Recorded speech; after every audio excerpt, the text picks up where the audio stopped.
Hello again, my friends, and welcome back to the GDQ Hotfix. I'm your host, SmoothOperative, and you are watching Time Capsule. Now, our next game is a stunning recreation of Sonic the Hedgehog 2006, and while it was technically released as a demo in 2019, we like to break the rules sometimes, so please welcome Stelmo98 for an all-stories speedrun of Sonic Project 06. Hello! Hello, good morning, good afternoon, or good evening wherever you are in the world. As Tippy said, my name is Stelmo98 and welcome to Sonic Project 06. While, yeah, it is based off the original 2006 game, we kind of cheated a little bit like she said, and I am showing off the silver release demo of Sonic Project 06. If you've never seen this game before, this is a from the ground up recreation. It's not a mod or anything of Sonic Project 06, developed and led by Argentinian programmer ChaosX and a whole bunch of other people that I'll be talking about as we get through the run here. It updates stage layouts. It changes character abilities, improves graphics, basically transforming one of the most infamous games in video game history into one of the best 3D Sonic experiences anyone could ask for, and it's completely free. So I'm really excited to do this run for you guys. With an introduction like that, I'm ready. Ooh, me too. So what do you say we get started, I guess? Yeah, what do you think, chat? Should we start it up? Should we? I mean, I can go. If do you guys want to see it? Do you want to see it? If anyone from my streams here, is there maybe some Stelmo Pogs we could see? Okay, there we go. I see a couple. All right, let's go ahead and get this thing started. Sure, yeah, give us the countdown. Here we go. All stories Sonic Project 06 in 3, 2, 1. Let's go. Now, Good luck. Oh, thank you. There are some in-game cutscenes, so I'm going to be try to be quiet during them if I can get through my sentence.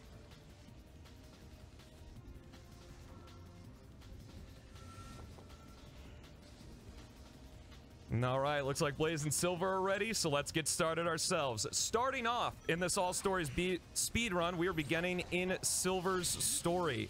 If you've never played Sonic 06 before, this was Silver's debut game, and he's a psychokinetic hedgehog from the future, and he's going to go back to the past and try to save his own future from complete destruction.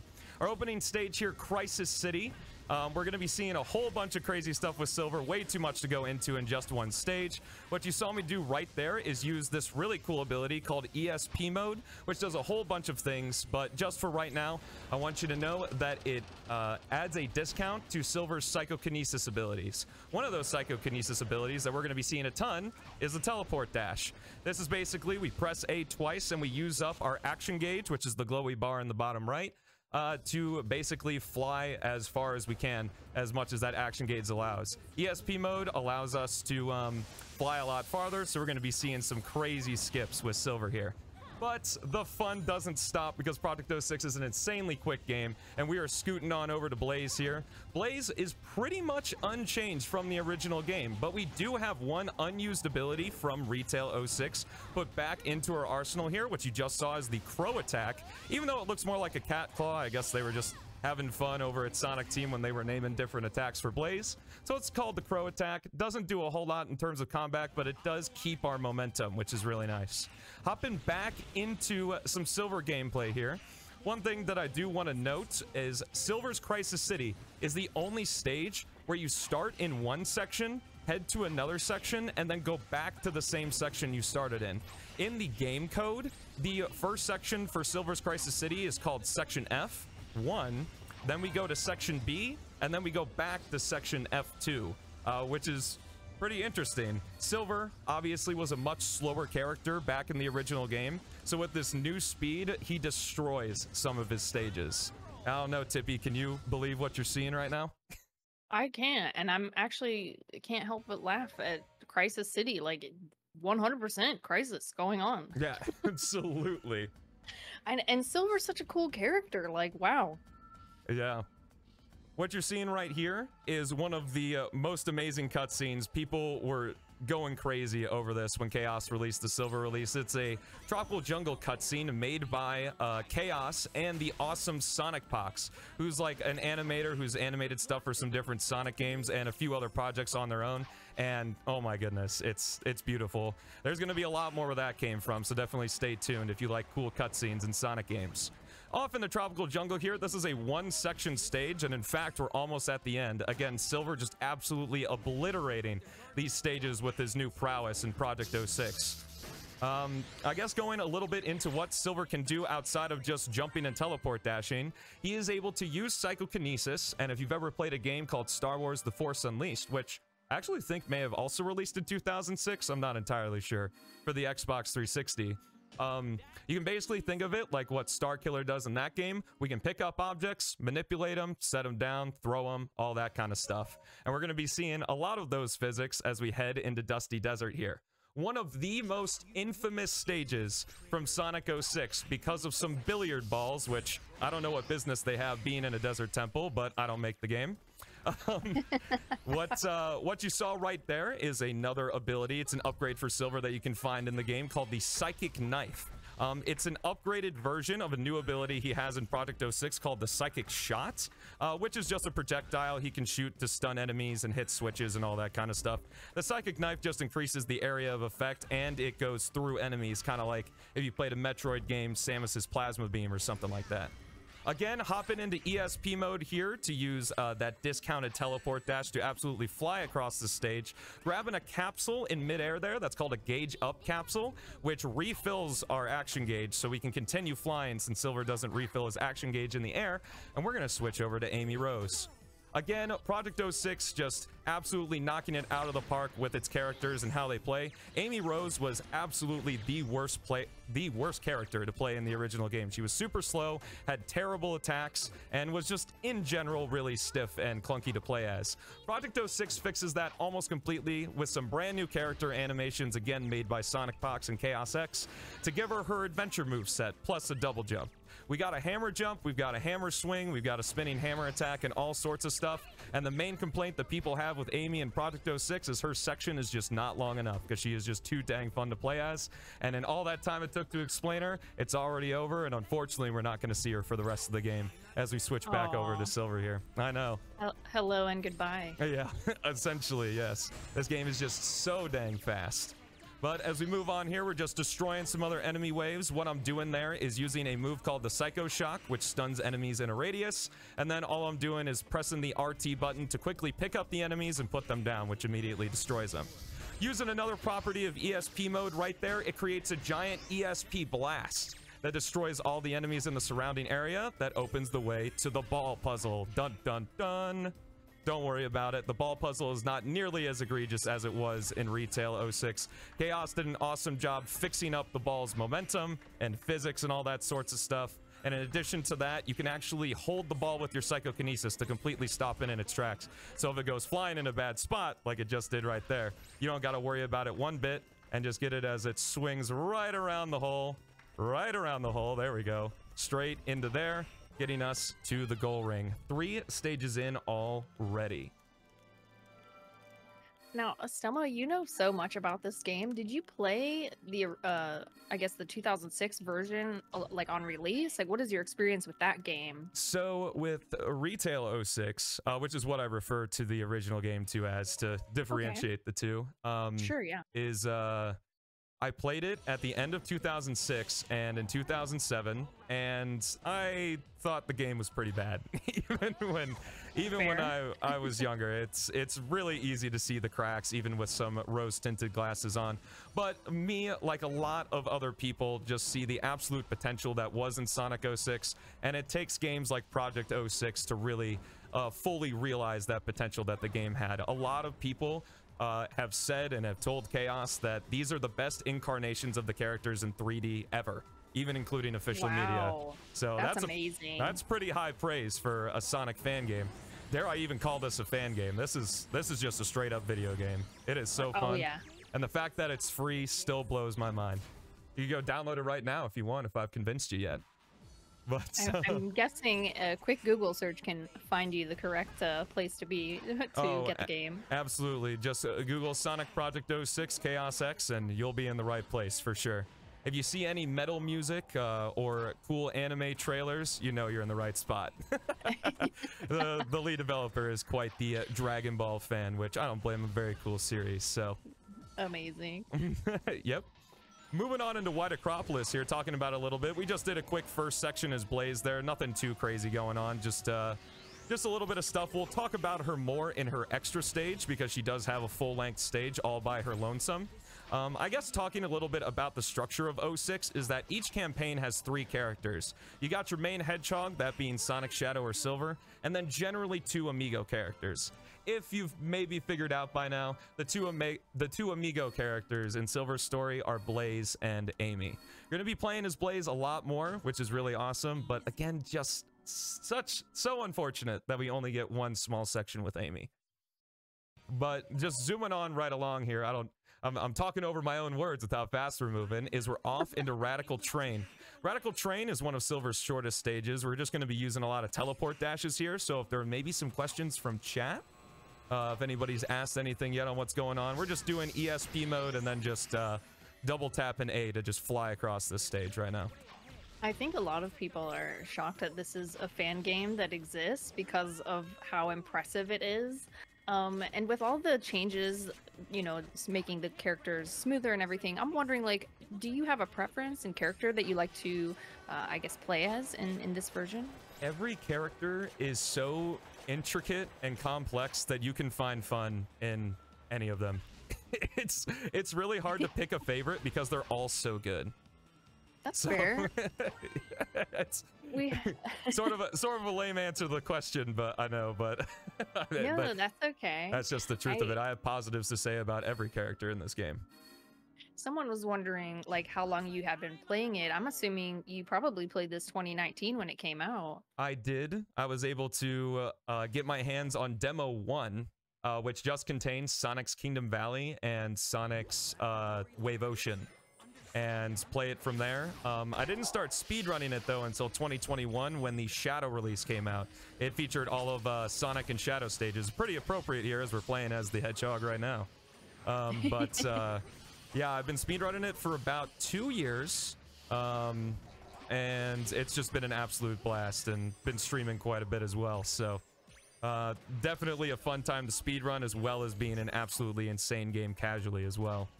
Hopping into Silver Aquatic Base here. Silver, unlike the other 2 hedgehogs, has probably the biggest difficulty spike in the entire game. When you go from Radical Train to Aquatic Base, that's when stuff starts getting serious. These next 3 stages are quite a bit longer, and they have a lot of harder tricks going on here. Again, using ESP mode, just... oh, it's such a cool ability. There's so much going on here. We're going to see another bit of ESP mode's benefits is that we're just going to run into these enemies, and it's going to automatically stun them for us. No Psychic Slap or Psycho Shot or Psychic Shot. My goodness. Sometimes these abilities are a little bit hard to say. There's so many. You are like you are a true Sonic speedrunner. Like, you're talking so fast, too fast for your own self. Yeah, I gotta keep up with the game. I love it. Even then, it's hard to. But continuing on here in Aquatic Base, Section 1 wrapping up. There isn't too much going on. We're just going to do a quick teleport dash over here, using that ESP blast once again, destroying all of those enemies, and then using a little ability called the Grab All, which grabs all of the stunned enemies in a giant radius around Silver. Doing a quick restart there because I want Silver to be out of ESP mode. One really interesting quirk of ESP mode, as you can see, it's governed by that red meter that's underneath my big glowy action gauge. That's called the maturity meter, and while ESP mode is active, you cannot charge, you cannot extend its duration at all. So I have to be very careful with when I activate ESP mode because I need to make sure that I have it for as long as I need it for. So that restart there takes us out of ESP mode, and then we can charge it up again with all of those enemies, rather than wasting those precious energy cores to power up ourselves.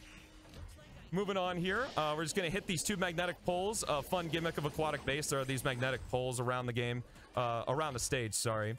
that just destroy all the enemies in the surrounding area. Seeing some 2D there. I didn't know I was playing Sonic Colors or something like that. Not sure why Chaos added that. I thought this was a 3D game. But anyway, Chaos... Right. As is probably evident, Chaos has added a whole bunch of new camera changes just to make some sections a little bit easier. Those laser gates can be kind of hard to see when you're looking at the character from behind, so he put it to the side just to make it a little bit easier for the player, which is very nice. Hopping into Kingdom Valley here. Oh, we got a cutscene.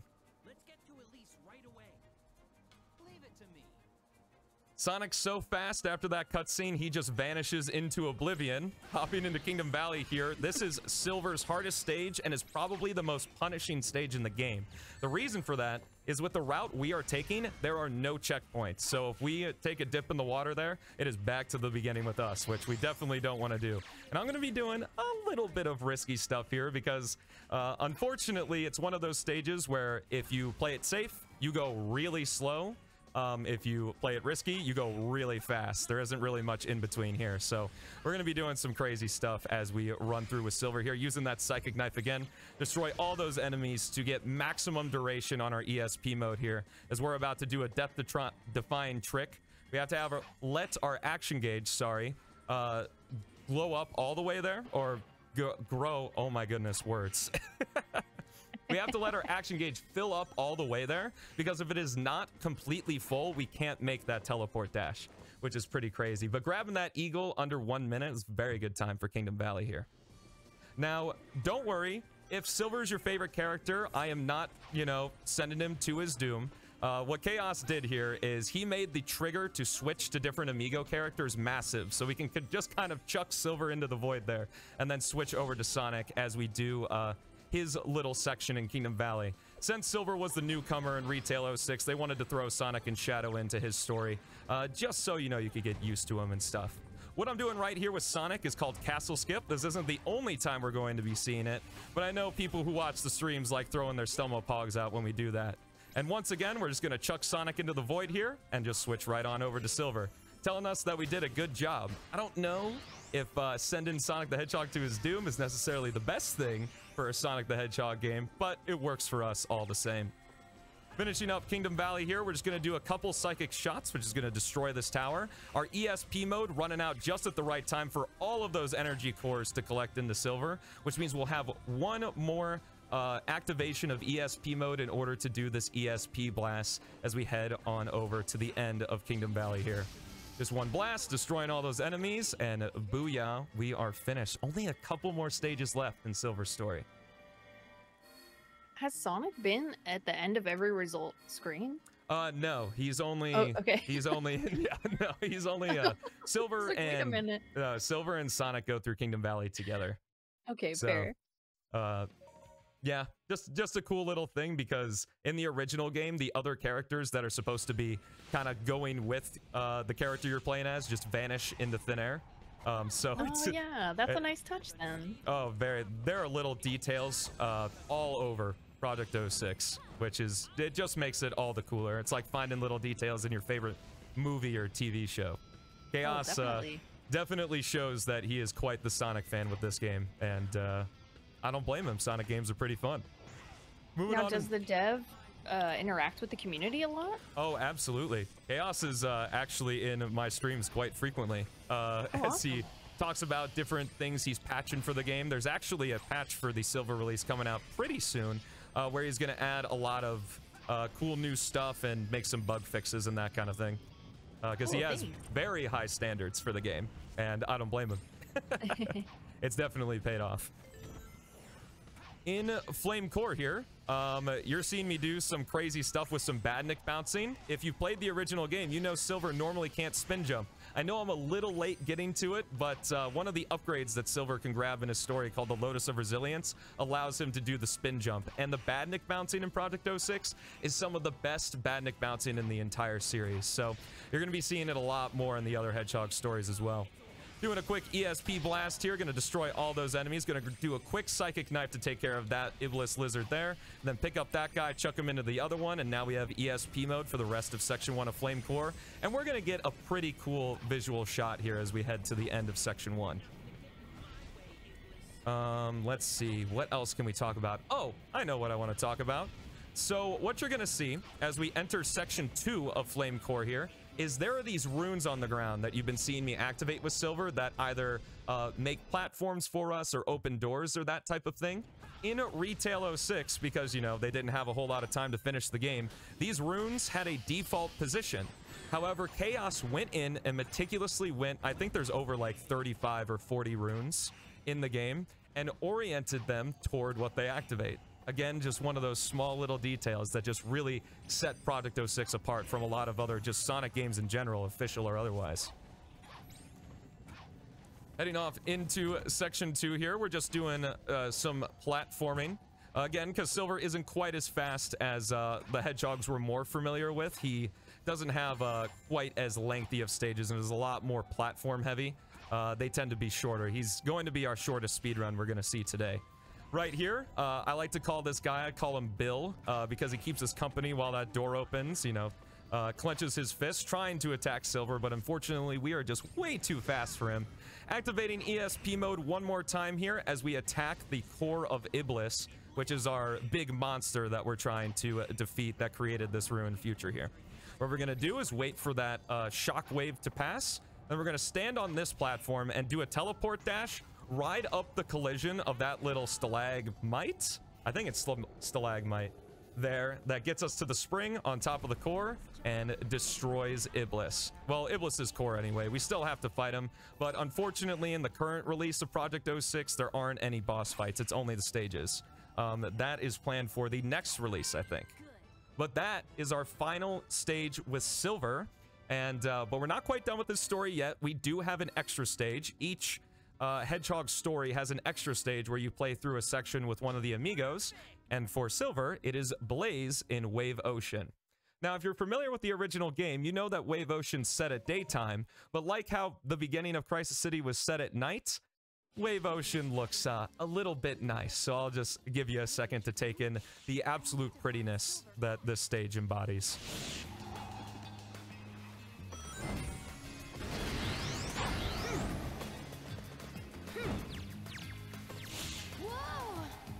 As you can see, just some absolutely gorgeous sunrise visuals here as we head through with Blaze. One thing that I want to talk about is that if you've played the original game, you know that Blaze has a double jump.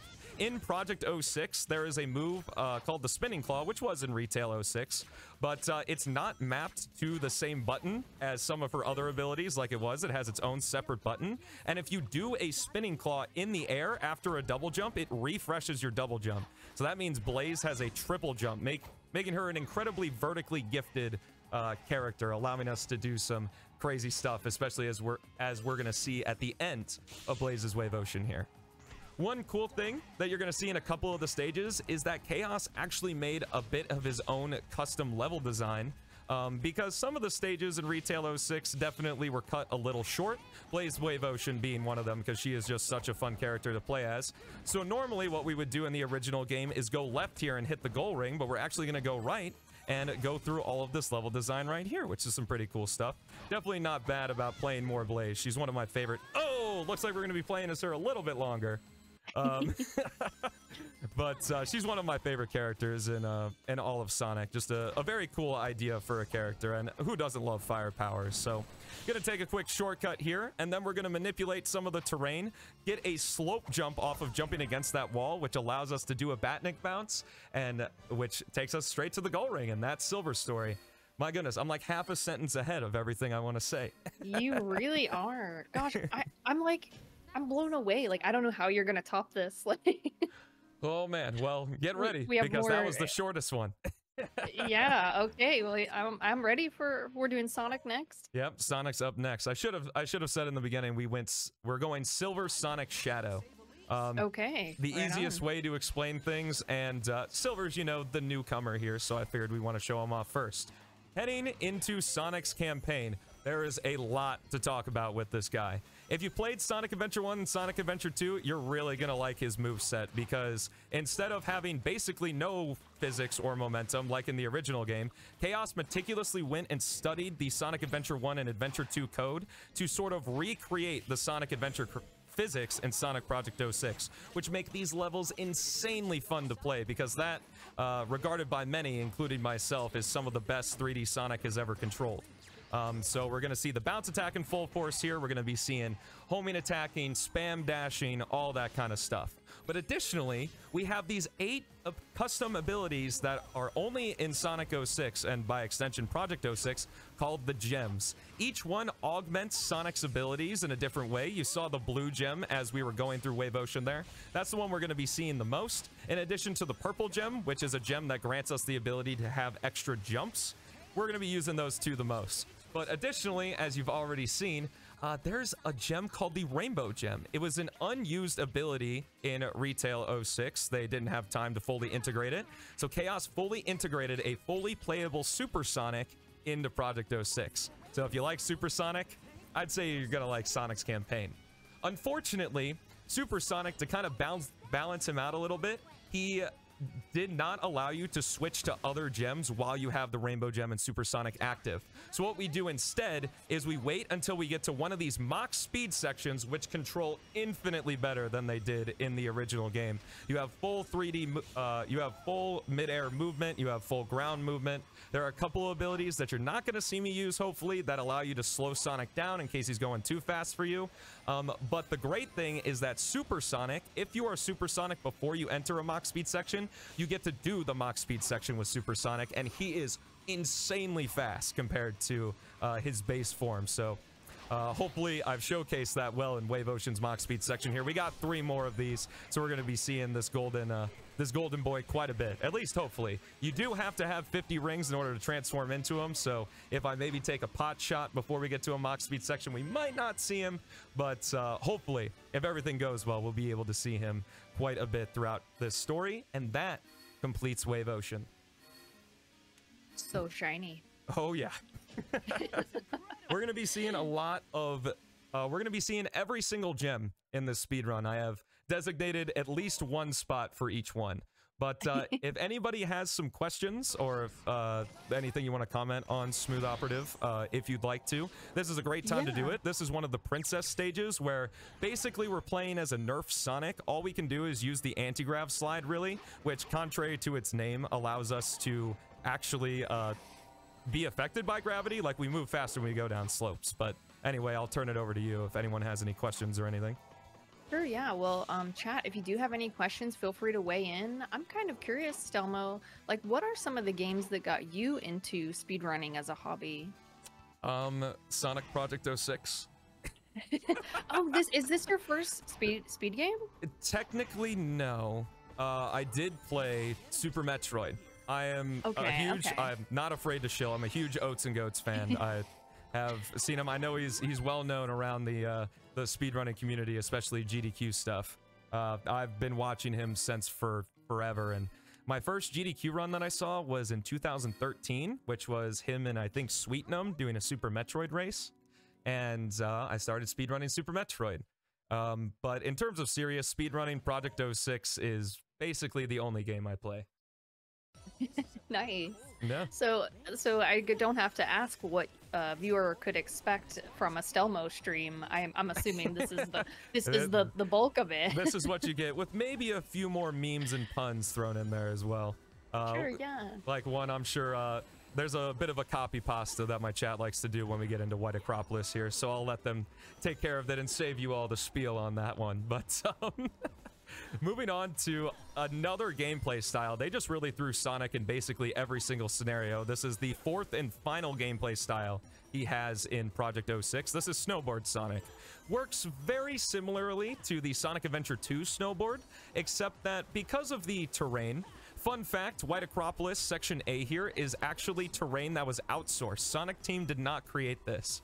And it kind of shows. It's a bit bumpy, and there's not really super amazing, awesome collision going on. So what Chaos decided to do, that in the event you get stopped by some of the weird collision on the snowboard, he added this little kick move that you would see maybe someone use on a skateboard to allow us to just go max speed right there. But other than that, we pretty much do tricks just like we did in Sonic Adventure 2.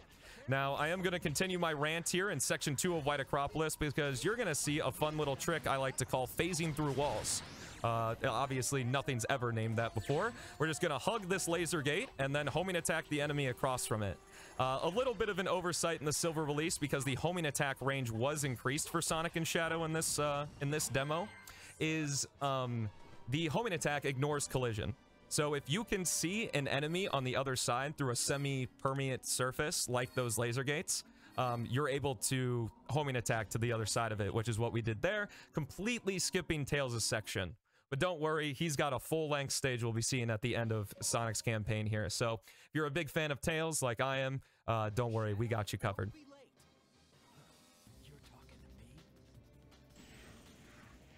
Little cutscene teasing that Sonic and Shadow go through this stage at the same time here. Crisis City is our second and final snowboard section here, and there's one thing, if the chat could help me out on this, I know people who are normally in my stream and stuff, like, definitely help chat out. There's a little trick we like to do. It's totally faster, definitely doesn't lose time at all, but it's just something real cool that Chaos deliberately left in Project 06 just because of how fun it is to do. As we're coming up here on it, if you're familiar with snowboarding tricks and stuff, I think you're gonna like it. Let's get the 360! Whoo! Let's go. Yes, you can. You do have full midair control while you're on the snowboard there, but the swag doesn't end there because Sonic also likes to go down these slopes backwards as well. Just kind of showing off the prowess of how well designed the physics are in Project 06. What you expected to happen would happen. Sonic going down backwards on the snowboard as we enter Crisis City Section 2 here. This is a crazy stage. There's going to be a whole lot going on, and we're going to be using a lot of Sonic's blue gem here to give us a short burst of speed to just make us go really fast through this section. Now, one thing I want to talk about with Project 06 is that it's an incredibly forgiving speed game. There's lots of checkpoints throughout there, just like the one I passed, so I'm going to go through for this trick once, and looks like we got it. Very nice. So what I did is I used the blue gem, and there was a little outcropping on the side of that platform there, and I used that outcropping to get a very slight slope jump, which gave me just enough distance to homing attack that rail on the other side, which is pretty crazy that that's something you can even do in this game. What we're doing right here is I'm outpacing these energy cores and switching to the purple gem because the gems can actually be leveled up in this game. Each gem can be leveled up 3 times, each level enhancing its ability, and it takes 3 energy cores to level up a gem. Those enemies give us 3 energy cores, so I have to switch to the purple gem fast enough that when those energy cores fly into Sonic, we can actually have them be in the purple gem, so we get 2 jumps there and can skip some level design. Here we go into Section 3, probably one of my least favorite parts of the game. Oh, goodness. So, looks like, unfortunately, we're not going to be seeing Supersonic in this next Mach Speed section, but that's okay. Showing the forgiving nature of Project 06, there was a checkpoint right where we had to do that big, scary trick. But it's all good now as we go with regular Sonic here into the Crisis City Mach Speed section. One thing I want to talk about in the Mach Speed section that maybe you've seen me do a little bit, maybe you've caught on to it, is that there's actually a thing called the homing attack refresh in Project 06. This is something exclusive to this game. I've never seen any other Sonic game have it. Is that for Sonic and Shadow, if you do a jump dash, which is when you press the A button again in the air with nothing to lock onto to do a homing attack, you can actually do Sonic and Shadow's air action. For Sonic, it's the bounce, and for Shadow, it's the Chaos Spear. And that will refresh your ability to do a second jump dash, which greatly extends the range of what we can do. And when I was talking about that trick where I used the blue gem to get a slope jump, I actually did a homing attack refresh to get enough distance to homing attack onto the rail on the other side. Pretty crazy stuff. Additionally to that, actually, I want to do that before we go into the next stage here. There's some customization options in Project 06. Most of them are cosmetic, but one of them you can change is the jump dash type. The jump dash type you're seeing me use, which only affects Sonic and Shadow, is the Legacy Jump Dash. And the reason that we use it is that it preserves direction, which you're going to be seeing later in the game. What I wanted to do in the customization options here is I'm going to switch the spin effect to Sonic Adventure for the rest of Sonic's story. There are just different like cosmetic effects you can do, and now we have the Sonic Adventure spin ball and the Sonic Adventure sound effects, which is pretty cool. Such a nice touch. Yeah, a fun little detail. Again, there is just so much love and passion poured into this project. It's impossible sometimes just to not look at it in awe with just how cool some of this stuff is. Heading For on. sure. Oh yeah. Heading on into Flame Core here. Flame Core is my favorite stage in Sonic's story, probably the entire game. Can't lie and say that it's not hard carried by the music. Both sections are just absolutely insane in terms of the soundtrack. Though I would say it's not really a hot take that 06 had amazing music, and Project 06 basically doesn't touch the soundtrack at all. Not that it really needed to. But we're just going to be seeing more blue gem and purple gem movement as we head through the rest of Flame Core here. So if there are any questions, I want to make sure that I have ample time to answer them. So For sure. I was kind of wondering, like, how has the speedrun of Project 06 evolved for you since you first started? Was it difficult at first? Like, how has your learning experience been with this game? Project 06, while it is a very forgiving speed game, it's one of those games that's very easy to learn but incredibly difficult to master. I may be making some of this stuff look easy, but I promise you, and this isn't me saying like I'm better than anybody, I'm just saying that it's not. Especially gem switching. It's one of the hardest skills to learn when you're speedrunning Sonic's story, especially if you're like me and you run with all the gems, because I should have mentioned, to find the gems in this game, they're actually scattered around all of Sonic's stages in some pretty clever hidden spaces. So I guess you could call this a new game plus run technically, but that's probably one of the hardest skills to learn, and it's really just practice. The more you practice, the better you play, which I would say rings true for a lot of speedrunning. Oh, absolutely. Now, it sounds like this is maybe easy to approach, but difficult to master. And you were talking about the gems, too. Somebody earlier asked, what does the blue gem do? The blue gem, like I had mentioned, is a short burst of speed. So each gem actually has like a name to its action that it does. And you can see it right there. It's called, I believe it's called Mach Speed. All I do is I press the right trigger on my Xbox 360 controller, and it just gives Sonic a boost, as you can see right there. And as you level up the gem to level 2 and level 3, that boost lasts longer and uses less of your action gauge, so you can use it more often. Awesome. I hope that answers your question. It does. Thank you. Oh my goodness. The fun just does not end in Sonic Project 06 as we move on into Sonic's Radical Train. Again, going to be seeing a lot more of the blue gem and purple gem. Don't worry. If you're fans of the other gems, we will be seeing those later.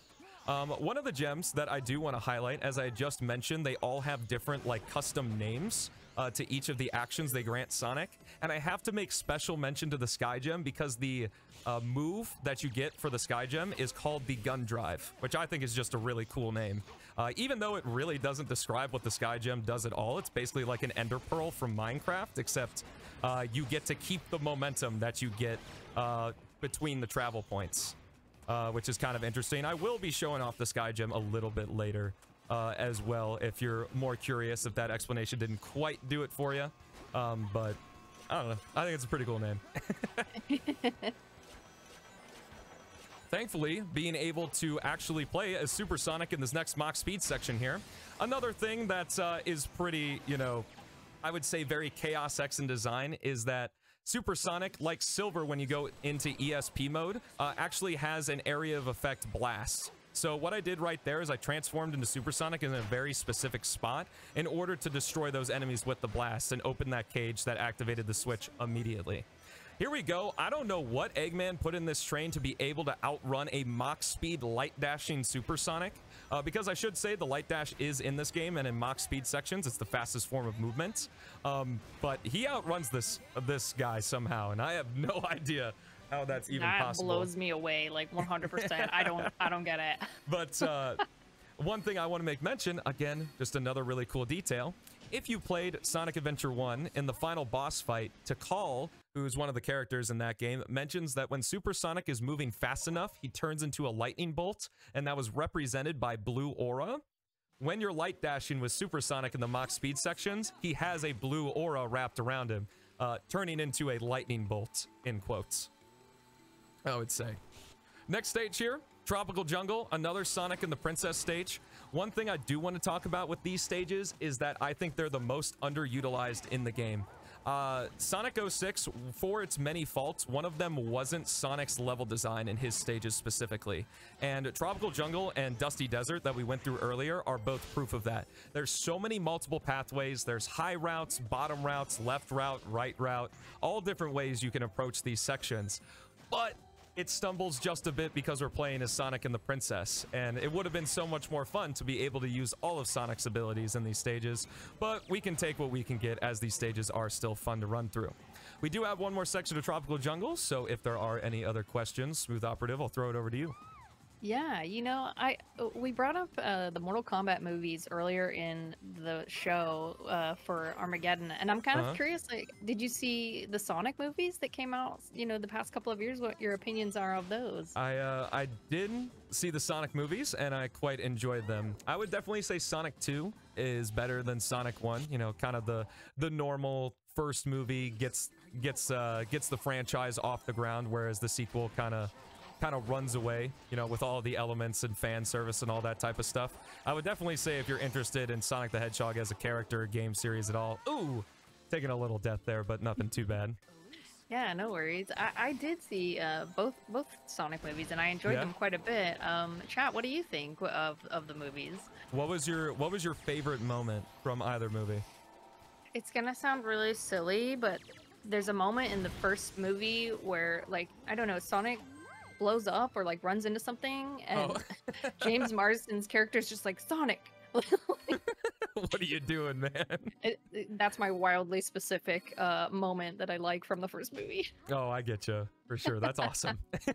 Yeah, it's those little moments. Yeah, really show a lot of characterization and stuff for sure. I'll be quiet here because we got another cutscene.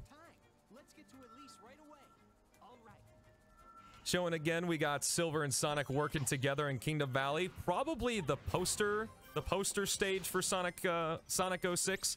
This was used in a lot of pre-release material back in 2005. I know there was a Tokyo Game Show demo that had the first section that we're playing through right here. In addition, there was an E3 demo and an Xbox Live Arcade demo that showcased this stage with this full Section 1 integrated as well, which is some pretty cool stuff. When 06 released, the actual consensus was that Crisis City was the best stage in the game, which is partially why it was in Sonic Generations. But over time, and especially with Project 06, Kingdom Valley has kind of rose into the ranks of being the fan favorite stage. I guess I gotta ask you, SmoothOperative, what is your favorite stage in this game that you've seen so far? I really liked the kind of tropical ocean one that you went in. The last one we played? Yeah, what was it called? Ocean something? Tropical Jungle? Or do you mean Wave Ocean? The one with Wave like the Ocean. beaches and stuff? Yeah. Yeah, the one at the beaches. I couldn't help but think of the beach level that you play in Mario Kart 64. Like, it just kind of gave me the same... Maybe? It's been so long since I played. I know, it's been a while since I've played. Mario Kart 8 guy for sure. Oh my goodness, I don't want to play you in Mario Kart 8. I will rage too hard, but... I mean, but I love the beach, so any beach level in a game, yes, sign me up. Oh, absolutely.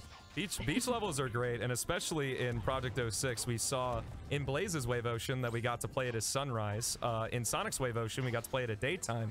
There actually is one more time of day we're going to be playing Wave Ocean, and that's something cool that ChaosX did on a lot of the stages in this game, is kind of change their weather effects or change their, like, just how they look in the game, and it adds a lot of diversity, considering that at the end of the day they are just kind of remixed versions of each other in each Hedgehog story, because as you can kind of see, we are going through, in fact, the same exact set piece here with Sonic that we did in Silver's Kingdom Valley, doing Castle Skip once again there. But we unfortunately can't throw Sonic into the abyss. We do have to play through the rest of the section, so... I do want to talk about right here, if you're fans of more gems, here is the yellow gem. It activates the Thunder Shield. This works basically like Sonic Adventure, except it's tied to your action meter. And right there, I switched real quickly to the red gem, which, while being amazing in Retail 06, as it halved the speed of everything except for Sonic, it actually halves the speed of everything, including Sonic, in Project 06. That was just kind of Chaos's way of balancing the red gem, because you could pretty much easily cheese all of the S ranks in this game if you just held the red gem from the start of the stage all the way until the end. But yeah, just showing off those two little gems there. I'm sorry if they weren't the showcases you wanted, but that was the best place that I could use them in. Unfortunately, and unfortunately. Oh, thank you. Thank you. I'm having a ton of fun. I hope you guys are as well. How is chat doing? Do you guys like, should I keep playing or are we good? Have we seen enough stages? Should Stelmo keep playing, chat? What do you think? What is it? Chat is type 1 in chat? Type 1. To keep playing. Chat is moving so fast. I think the fans are out in full force this 4th of July. This 4th of July. Yeah, happy Independence Day, everybody. I tried to make my attire as festive as possible for you all. You are very festive, and I appreciate that. Thank you. Yes, of course. I mean, gotta celebrate freedom or something. I guess. Something, for sure. We got one more stage in Sonic's campaign here. He does have one extra stage compared to all the rest of the Hedgehogs because, you know, he's Sonic the Hedgehog, so you gotta play as him the most in his game. But Aquatic Base is pretty fun. We're going to be playing as Tails and Knuckles. I kind of was a bit oversighted. That sentence didn't make any sense. I kind of overlooked, that's what I was looking for, Knuckles when we played as him in Flame Core, so I'll try to make mention of him here. Unfortunately, he's one of those characters, again, kind of like Amy in Silver's story, where they have a whole bunch going on and are a really cool character, but kind of one of the things that's pretty interesting is that Project 06 is so good that there has been a bit of discourse being like, should this even continue as a 06 like remaster, remake, reimagining, whatever you want to call it? Because the elements that Chaos has added are so good that we just want to play more stages as Amy. We want to play more stages as Knuckles. We want to, you know, play full-length stages and all of that stuff. So kind of an interesting thing, and I would say quite a compliment to ChaosX because his game is so good, we just want to play more of it. Moving on with Tails here as I struggle to stand on this pole. I didn't talk about him too much, and we're going to be talking about him more in Tails Wave Ocean, but he does pretty much everything you'd expect him to do. His flight here is in full force. His flight is here in full force. And an interesting thing is that it's actually tied to the action gauge. Now, normally this wouldn't be like that cool because it's like, oh, it's just a flight meter like you'd see in something like Breath of the Wild. But a cool thing is that because it's tied to the action gauge, if we defeat enemies, we can actually refill his action gauge in mid-air, as you saw right there, and extend his flight time, which is just, again, just a really cool little detail and very consistent with all the rest of the characters in the game that allows us to do some cool stuff like what I just did right there. He also has a tailspin, but again, I'll be talking about that more as we get into the next stages here. Switching back to Sonic real quick, again, using the gimmick of Aquatic Base, which is hitting all of those magnetic poles to destroy all those enemy formations, and zoom right on through to Aquatic Base Section 2, where we're going to be seeing more of everybody's favorite Knucklehead. But first, we got to do a quick automation skip here, and I'm going to switch real quickly over to the purple gem as we jump right on over, destroy these enemies with a quick homing attack, and spin dash right under these lasers here. Aquatic Base definitely has some of my favorite music in the game as well. It's kind of interesting that they went the foreboding route since this is Sonic Ultimate Stage in his story, at least story-wise. Tails Wave Ocean, while it is at the end of the list in the trial select, you play it like halfway through the normal story if you were playing Retail 06. Knuckles here. As you can see, we kind of just glide over everything. His gliding has been vastly improved from Retail 06. He no longer drops like a rock.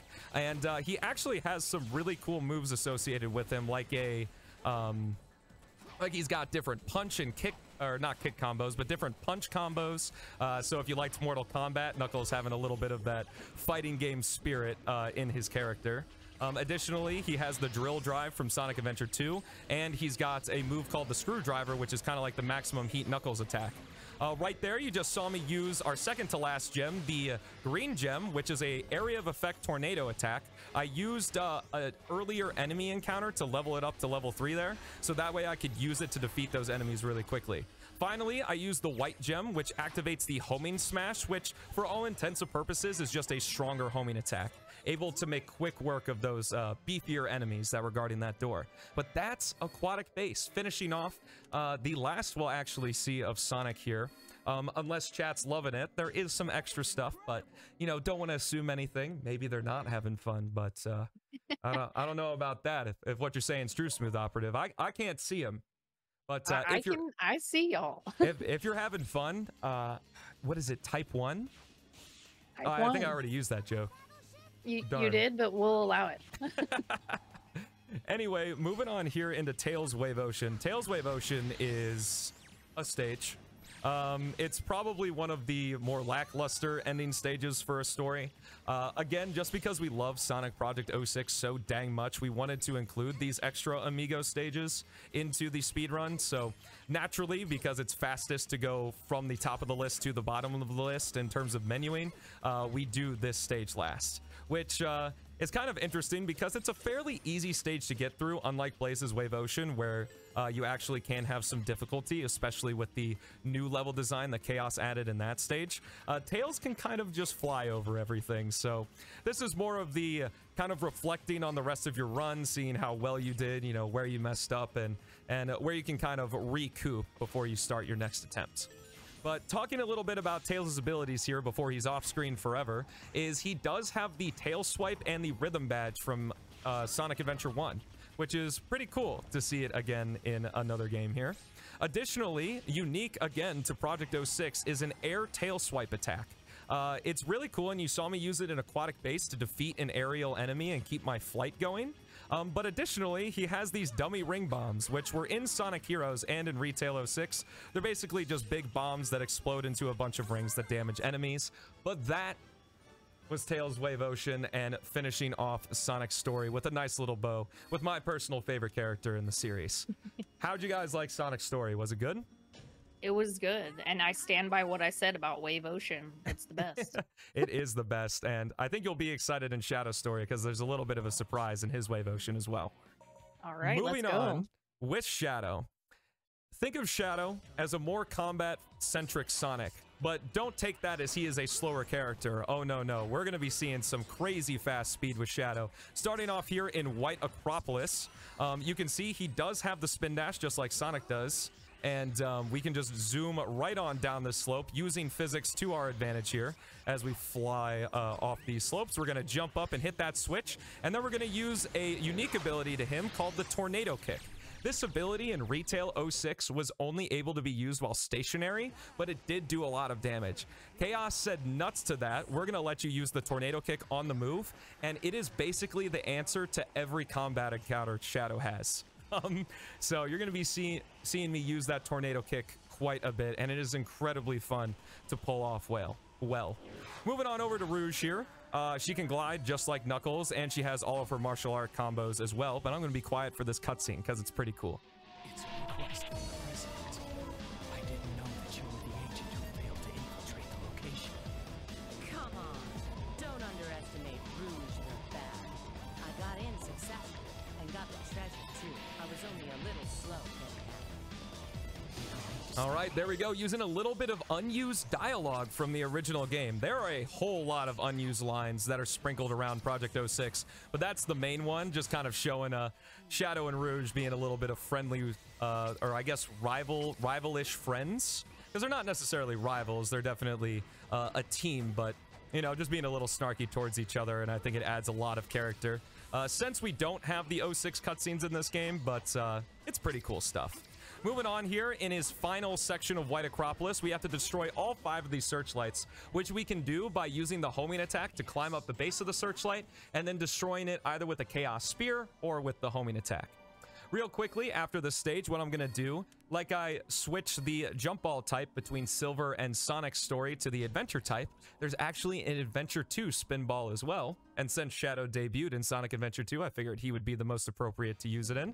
So we're going to hop over to the extras menu and switch that spin effect on over to Sonic Adventure 2, and then hop right back in where we left off, into Kingdom Valley.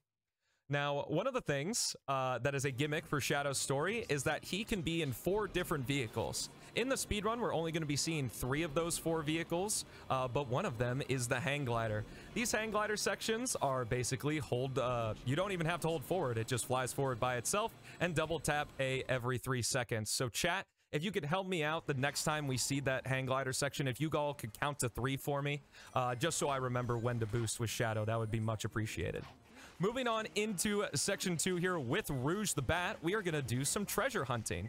While in Retail 06, the treasure hunting was locked to specific locations, Chaos actually re-added in the radar and the key randomization in certain sections we played as Rouge. They're not in every section we play as her, but it kind of just adds a little bit of replay value as the keys can be in very different locations in these small little treasure hunting sections. Thankfully, they're not nearly as large as something like Mad Space from Sonic Adventure 2, but they're definitely a fun little thing that I definitely don't feel upset playing through. Even though I'm not the biggest fan of the treasure hunting stages in Sonic Adventure 2, Chaos had a really nice balance of letting us get a move on while also having a little bit of variety in each shadow run we do. Moving on here to the second of the 3 vehicles we're going to be seeing is Shadow's hover car. This one, kind of like the hang glider, is hold forward and turn when we need to. But there's actually something really cool that I'm going to show off in this section, a little bit of an Easter egg. So if you don't want to be spoiled and play Project 06 yourself, close your eyes right now. I'll let you know when to open them back up. But if we head into this tunnel here and destroy these enemy formations, if we take a look through this gate, we can actually see Chaos Zero sit right there in front of Shadow. A custom model. I believe it's based off of his Forces model, but there he goes. He fades into the distance. Just, again, killing it with the details. ChaosX always does. And so cool. And having Chaos Zero there is just, I don't know, just a fun little thing. Kind of interesting that he's in Shadow's story and not Sonic's story, but, you know, it's a cool enough Easter egg that I guess I'll let it slide. But you can open your eyes now if anyone didn't want to be spoiled on that. Moving on into section 3 here with Shadow. This is just showcasing his platforming prowess. We're going to be manipulating some of the terrain here in order to get some crazy slope jumps to skip some stuff. But while we're going through this, I'm going to be talking about the Chaos Spear. So the Chaos Spear is Shadow's air action, and as you can see, you have up to 3 Chaos Spears you can do. Now, a beta element from Retail 06 that didn't make it into the final products that was added into Shadow's moveset is something we call spear bounces. After we use a Chaos Spear, Shadow will bounce up a short distance in the air, and he does that same spear bounce every Chaos Spear he does. Now, an interesting thing, as I mentioned, the homing attack refresh, is that you can do a second homing attack after you Chaos Spear. So it actually allows us to gain a little bit of height and do some crazy tricks and skips later in his story. But an interesting thing to make note of is that in order to do the homing attack refresh, you have to have an extra Chaos Spear. So you can only do up to 2 Chaos Spears before you lose your homing attack, which is pretty interesting. But moving on into the end of Kingdom Valley here, again, we're going to have an enemy formation that's just going to get utterly decimated by the tornado kick here. There they are, and there they go. And then doing a quick light dash, which he retains from Sonic Adventure 2 and Sonic Heroes, straight into the goal ring. Again, if Shadow's got combat, the answer is the tornado kick in most situations. Now, if you're wondering, Stelmo, I've seen this action gauge sitting in the bottom right in the entirety of Shadow's story so far, and you haven't used it yet. What does it do? We're getting there. But we're not going to see it quite yet as we head into Crisis City. Shadow, don't be late. You're talking to me? Seeing the reverse little cutscene there is Sonic and Shadow kind of smack talk each other, seeing who can go through Crisis City the fastest. We actually get to play as Shadow with no snowboard in sight in Section 1 here. So we're really just going to let the physics kind of take Shadow all the way down. Of course, we want to be spin dashing because, as is common in most Sonic games, if we are rolling down slopes, we're going to gain a lot more speed. An interesting thing here is the Buggy, which is the vehicle we're not going to be seeing in Shadow's story just because it's slower in every instance that it's usable, was here in the first version of the Shadow release demo. But everyone skipped it and just used the spin dash to go down this slope, so Chaos decided to remove it. He didn't think it was necessary to be in that section. Additionally, I should mention that Shadow has the spin dash. Kind of weird to say, but he did not have the spin dash in Retail 06. I don't know if they were trying to make him more different from Sonic, but thank goodness it has been re-added back into Project 06 because it is super fun to use it with him and makes him a really fast character. Heading on into Section B here, this is going to be some familiar territory, except with one new little trick called cage dashing. What I did right there is I ran up the side of that cage, and because that cage is a 90-degree surface, we can get an insane amount of height off of it, depending on the speed that you get when you go into the cage right there. And what I did use, something that I didn't mention in Sonic's story, is that the spin kick, or the tornado kick in Shadow's case, actually preserves momentum. So if you remember in Kingdom Valley when I was going up that big slope and doing tornado kicks, that was to preserve the speed of the dash panel that Shadow hit beforehand. And if we preserve that speed onto the cage, we can get some insane height, as we're going to see in his next stage here. But just moving on through, seeing the section that we skipped with Sonic, because unfortunately Shadow doesn't have access to the gems, but he can still go through it pretty quickly, utilizing that Badnik bouncing and a couple homing attacks, coming in right behind Sonic here in terms of time in this section. Next up, we've got Section 3, which is the hardest section in the game, just like Sonic's story, where what we're going to do is we're going to hold up with the hang glider, and I need you guys to help me count to 3 here. So 1, 2, 3. 1, 2, 3.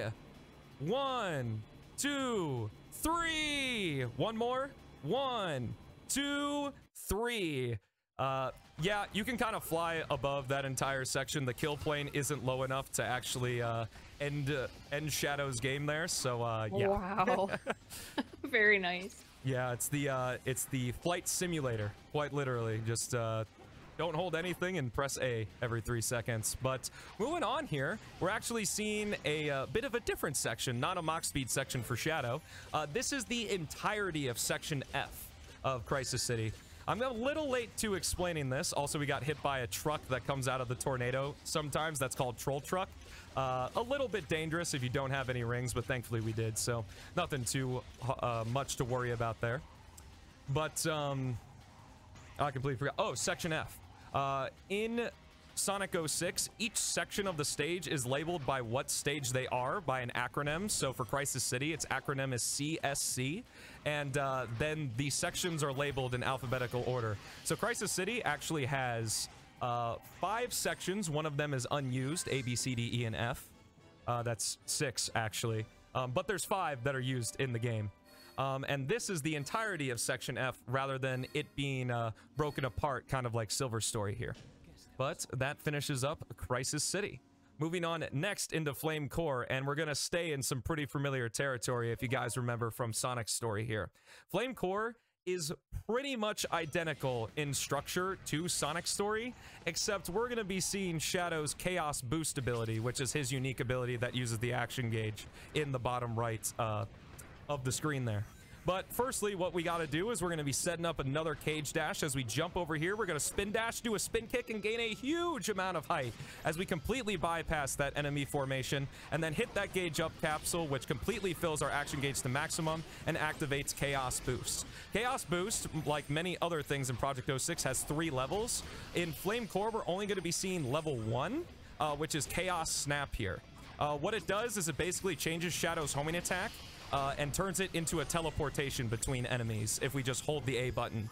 What you just saw me do right there is I didn't want to spoil it, but this is level 4. This is called Uninhibited Mode.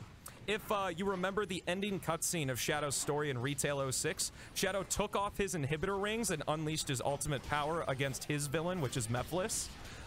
And we actually get to play as it in Project 06. If you fill up to level 3 Chaos Boost and have your maturity meter, which again is the red gauge underneath the action gauge, if that is full, you can press D-pad up on your controller as well as RT, and you activate Uninhibited Mode, which basically overcharges Shadow. All of his Chaos abilities are just turned up to 11, and in addition to that, he's completely invincible and destroys any enemy he touches in one hit. There is a drawback though. If you run out of action gauge while you are in uninhibited mode, Shadow will falter and kind of have to regain his power for about 6 seconds. But the nice thing that Chaos did is that if you are in automation, you can bypass that 6-second penalty. So what I did there is I timed it so that uninhibited mode would run out while we were in that automation to go into the volcano, into Section 2. So that way we don't have to take the penalty and just play as base Shadow as we head through the rest of Flame Core here. Moving on from that, we are going to jump right into Ruse's section, which is the exact same as Knuckles' section. We're just going to hit 5 orbs, which is going to open the door. So if maybe there are any questions, Smooth Operative, this would be a good time to ask them, I think. I was kind of wondering, like, how big is the speedrunning community for Project 06, and are they supportive of new runners? Like, how might someone go about getting into a run like this for the first time? Absolutely. So kind of a cool thing is the retail speedrunning Discord and the PO6 speedrunning Discord are merged. So there actually are quite a few runners, a lot more that have joined since the silver release came out. And it's super fun. I would say there's maybe about 10 to 15 active runners, including myself. And it's just a great time. Super welcoming. Everyone's happy to help you with any tricks or any knowledge that they know, myself included.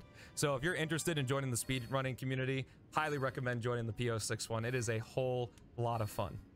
Awesome. Have you made a lot of friends, like, throughout the process? Yeah, I guess I can do some quick shout outs to Reverie, Kariru, Gordon Ramsay, the speedrunner, not the chef, who did a retail Sonic 06 speedrun back in AGDQ 2021. That's really fun. You should go look that up.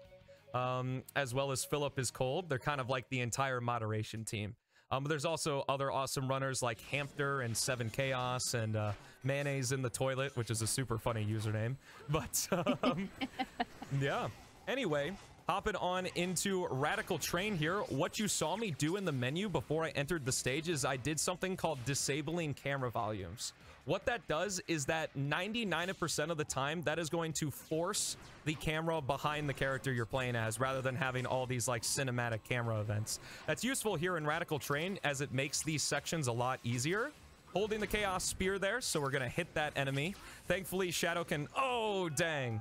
Unfortunately, Radical Train being one of the most punishing stages in the game, along with Silver's Kingdom Valley, because if you mess up, you have to completely restart. But no big deal, is it's a pretty short stage, so we're just going to jump right through here. Getting to talk a little bit about it here, what I'm doing is a Badnik bounce, 2 spear bounces in order to get over that invisible wall, and then like I said, how you need to have 1 extra spear in order to do your homing attack refresh. I save the 3rd spear so I can fire it and change direction, and then doing a homing attack to bypass destroying the train the first time to speed stuff up. All right, doing it properly this time, just hitting that enemy right there and doing some spear bounces to get a little bit through the level a little bit quicker, and then doing a cage dash to avoid destroying the train there as we jump right into section 2. Now, if you noticed at the very end of section 1, I grabbed a gauge up capsule. That's because we are going to go into Chaos Boost again, which is pretty cool. And if you saw me skip Shadow's motorcycle, if you're a big fan of Shadow and the motorcycle, don't worry, there's one right down here.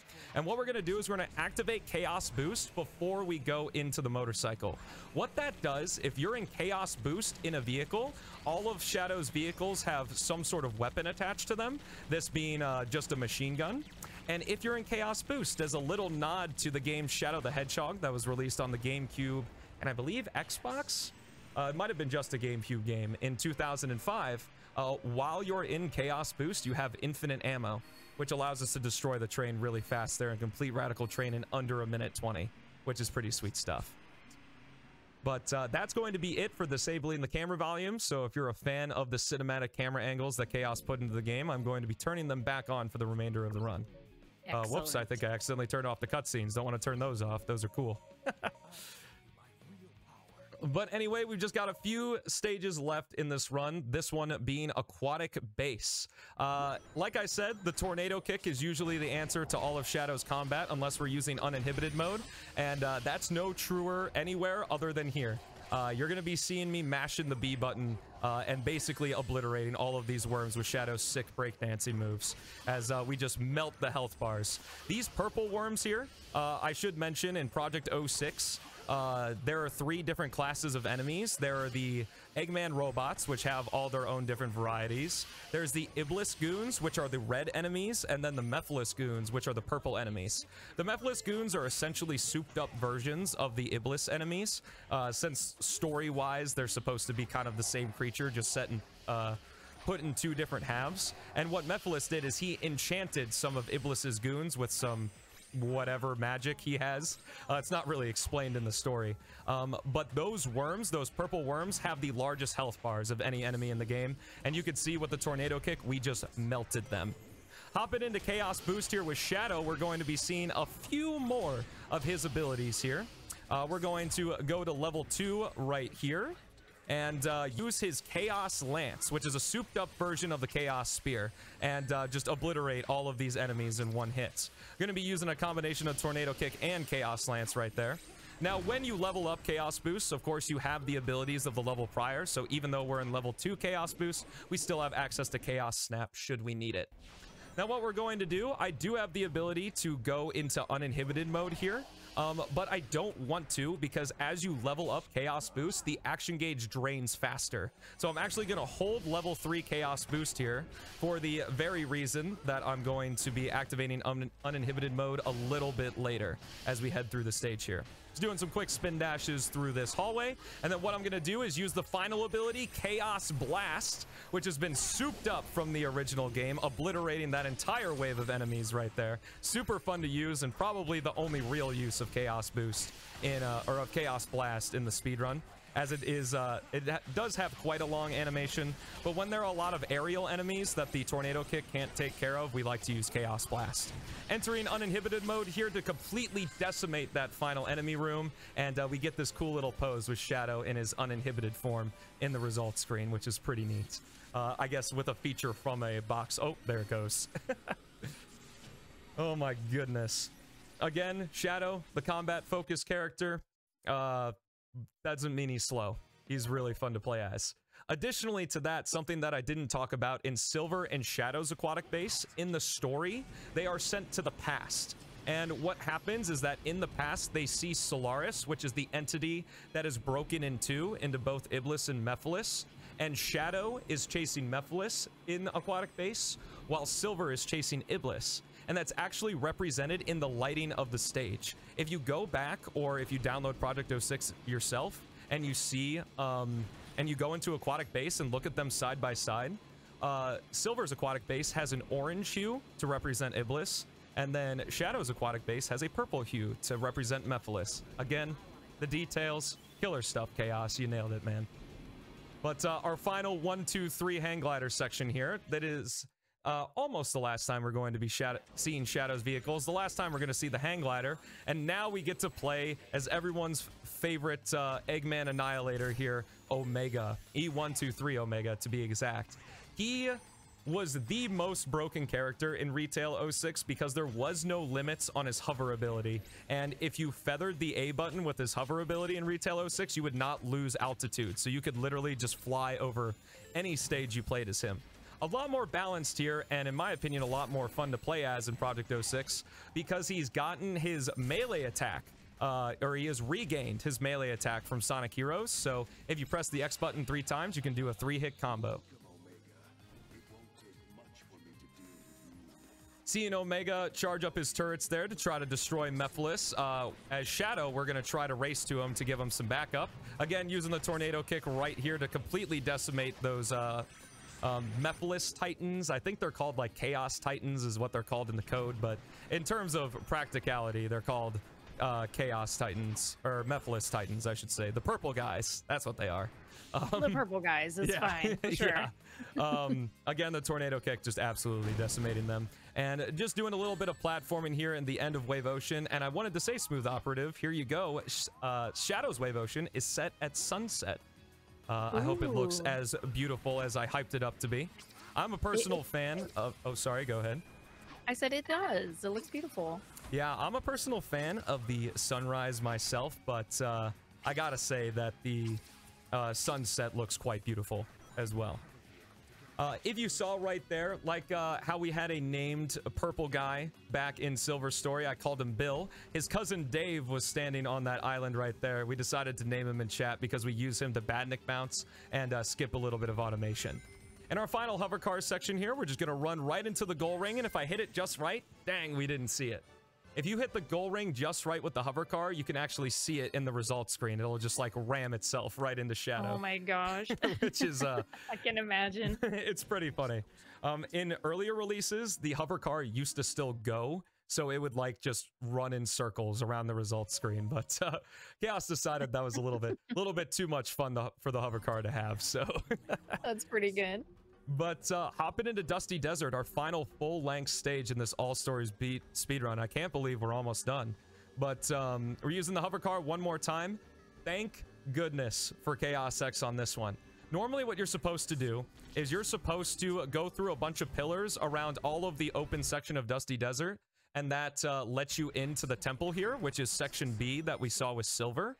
But thankfully, ChaosX put the trigger to open the door right where the door opens. So thankfully, ignore that. That didn't happen.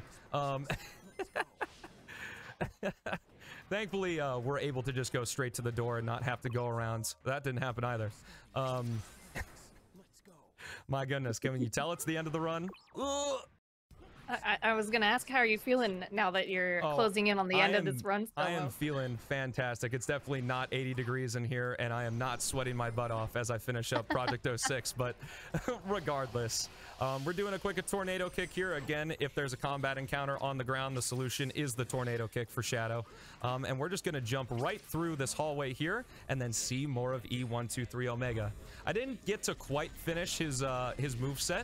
What you see right here is Gatling gun mode. That isn't just a cutscene only ability, as we saw him when he was facing off against Mephiles. You can actually use it in gameplay if you press the Y button. And he has a limited amount of ammunition that you can recharge with the energy cores you get from enemies. But what we're doing is a little bit of an optimization there. I used the Gatling guns to hit that switch, but unfortunately there are invisible walls, so we can't just hover to the other side of that room. We still have to go through Omega's combat encounters. As you're seeing, he's very good at combat with his little, I call it the pea shooter because of the sound it makes, but it essentially works like the blasters from Sonic Adventure 2 that Tails and Eggman have. You lock onto enemies up to 5, I believe, and then let go, and it shoots a projectile that does 1 damage into the enemies. Very good for making quick work. Yeah, very good for making quick work of those single hit point enemies, which is very nice. Gonna be seeing some more of Gatling gun mode here as we absolutely destroy this entire enemy room. We go right, then we go left. These worms do not stand a chance. They don't even notice that Omega's here. As we just safely destroy them from a distance as fast as we possibly can. Going into the end of Omega's section, we're just gonna hop right through this door, do a quick jump, and then fall right into the switch here. Finishing back off with Shadow, we're gonna do a quick jump to the left here, Badnik bounce, and then land on this platform. Quick spin dash jump. Hit this one up, because obviously, as you can tell, I don't have enough lives. I just need 1 more. And then again, solution to the combat is the tornado kick. We're just going to tornado kick on all of these enemies here, and then head through to the end of Shadow's Dusty Desert. As we zoom, totally don't get hit by the spikes there. These these things are pretty notorious in terms of my speed runs. These tubes that I'm spin dashing on right now, they do have a bit of wonky collision, kind of like White Acropolis Section 1. So sometimes you can just fly off or go where you're not supposed to go for whatever reason. But thankfully, we were able to just finish up Dusty Desert right there, seeing the foreboding purple aura as Mephiles is right behind that door, ready for Shadow to defeat in the next release of Sonic Project 06. Again, we only have the stages available to us, but the ultimate stage, I should say, for this speedrun is Rouge's Tropical Jungle. It is yet another key hunt, but thankfully, we don't have to search for 3 keys this time, just 2, because the 3rd key is always in the same spot, which is really nice. So we're just gonna fly around here. Something that I didn't talk about in terms of Rouge's moveset is she does have bombs, which aren't that useful in the speed run, but if you play the P06 randomizer, this game does have mods associated with it. Oh, excuse me, sorry. It's very, very useful there. As Rouge, even with her martial arts, can't take care of aerial enemies very well. At least aerial enemies with lots of hit points, so her bomb abilities are really nice. When you download Project 06, there's actually a game manual that explains all of these abilities, so if my explanation maybe didn't make a whole lot of sense, I definitely recommend checking out the game manual if you download the game. Chaos put a lot of effort into it to make it super cool looking. I was gonna say, that's a nice touch too, like the game manual, like can you ask for more? Like, wow. Yeah, he loves working on this project. This man has put an insane amount of work into it. There are other people, like I mentioned, SonicBox. Another big contributor, especially to early demos, is Beats YT3, who's also in charge of the mod loader and created the randomizer that I just mentioned. He's very cool as well, and I'll go ahead and show the credits as we get out of Tropical Jungle here. Oh, I should say that's Time. My apologies. Oh my goodness. Blink and you'll miss it. Yeah, blink and you'll miss it. That was it. That was all 28 main stages of Project 06. But I'm going to go ahead and show the credits here real quick. There is some extra stuff if chat or if you guys are interested, but if not, thank you all for having me on. I had an absolute blast. So what I'm going to show off is that there's actually a test stage that you can access in Sonic Project 06, which is pretty cool stuff. You can mess around if you want to play like as some of the amigos that you didn't get to play as very often, like Amy here. You can actually switch to her if you so desire and mess around in the test stage. There are a couple different sections, but I'm going to switch to Blaze here and actually grab some speed shoes, because where we're headed is section B of the test stage. There are 2 little Easter egg stages that Chaos put in Project 06, and I won't spoil them until we get to them. They're pretty short, so it'll probably be 5 to 10 minutes or so. So if you gotta go to bed, I know in the States it is quite late, so I don't blame you at all. But it's only 10 p.m. for me. It is the next day. Happy July 5th, everybody. I'm out of attire. Old news. Time now. to take off the hat. All right, guys. Can I do that? I don't know about that. But anyway, if we take this transport mirror into the in the test stage, we actually get to play the Xbox Live Arcade version of Kingdom Valley.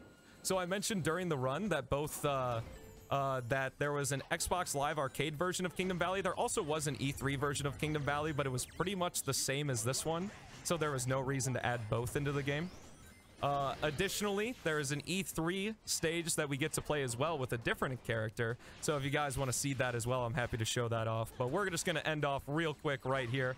Pretty similar to how the finished section 1 is. But I figured I might as well show it off as a cool little extra, because who doesn't love more Project 06? Again, one more shout out to ChaosX. Dude is insane. He's been working on this game since 2017. The first demo was released in 2019, and it has come such a long way. He, as a game developer, as well as Project 06 itself, I look so forward to the next release, which is going to contain the last story and all of the bosses for every character. And man, this dude just knocks it out of the park and blows away expectations every single time. I couldn't be happier to be part of this community. So shout outs to ChaosX and everyone who's worked on Project 06, and shout out to the community as well one more time. It's just, this game is so much fun. Just go ahead and charge up the Sky Gem. Again, this ability is called the Gun Drive, which I think is a pretty sweet name for a ability. As we go right into the mirror, very nice. This transport mirror takes us to the E3 version of Silver's Crisis City. The only time you can play as Silver in Crisis City, at least in the vanilla game, in daytime. So if you like daytime Crisis City, here you go. Another thing is that this is the only stage where we can see Eggman's mechs in the future. Again, this was just a demo. They didn't have, you know, the enemies finalized and everything. So we're just gonna pop ESP mode real quick here and just hop right into the goal ring, just like that. And unless we want to show off some glitches and stuff, I'd say that's pretty much everything I wanted to show off for you guys. All right, great.